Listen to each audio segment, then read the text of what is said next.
Mga kababayan, nananatiling mataas ang posibilidad ng panibagong low-pressure area ang mabuo sa loob ng Philippine Area of Responsibility. Pero bukod dyan, 4 na weather systems din ang patuloy na nagpapaulan sa bansa. Ang mga yan alamin natin kay Pag-asa Weather Specialist John Manalo. Magandang hapon, Ma'am Naomi, at ganoon din naman sa ating mga taga-subaybay. Marami pa ring atmospheric system o weather system na nakakapekto sa ating bansa. Unahin natin shear line. Ito yung nagdadala ng maulap na kalangitan at mataas na tsansa ng pagulan dito sa Cordillera Administrative Region, Cagayan, Isabela, Quirino at Nueva Vizcaya. Samantala, ganoon din naman yung dinadala ng ITCZ dito sa Caraga, Northern Mindanao, Davao Region, Sorsogon at Palawan.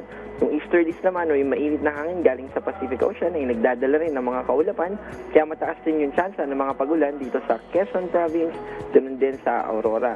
Yung hanging amihan ay northeast monsoon ay nakaka-apekto rin dito sa Ilocos Region at sa Batanes. Malamig na temperatura at ganun din naman ay meron itong kasamang kaulapan, kaya may mga pagulan din or pag-ambon na posible tayong maranasan throughout the day. Dito sa Metro Manila at sa natitirang bahagi ng ating bansa, yung mga hindi natin binanggit ay mas mababa yung tsansa ng mga pagulan, pero posible pa rin naman yung panandaliang pagulan dulot ng mga nagpapas na clouds or through a thunderstorm.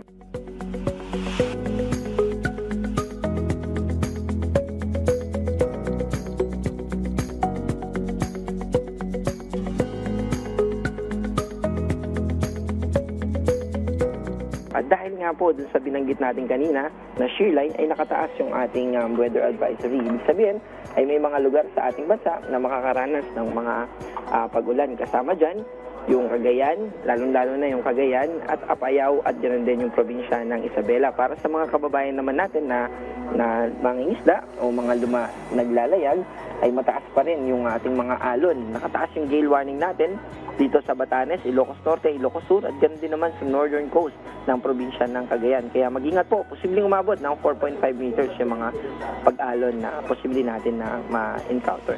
Sa mga susunod na araw ay mas magpapatuloy pa rin itong shear line, kaya asaan natin na magpapatuloy pa rin na makaranas ng maulap, nakalangitan at mataas na tsansa ng mga pagulan yung mga kababayan natin sa northeastern part ng Luzon.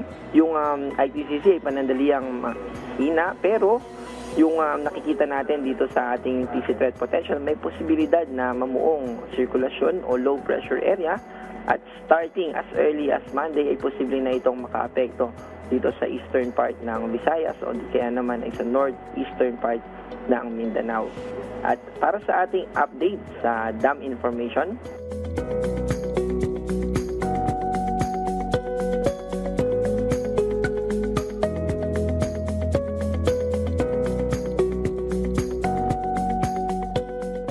si John Manalo, mag-ingat po tayo. Maraming salamat Pag-asa Weather Specialist John Manalo.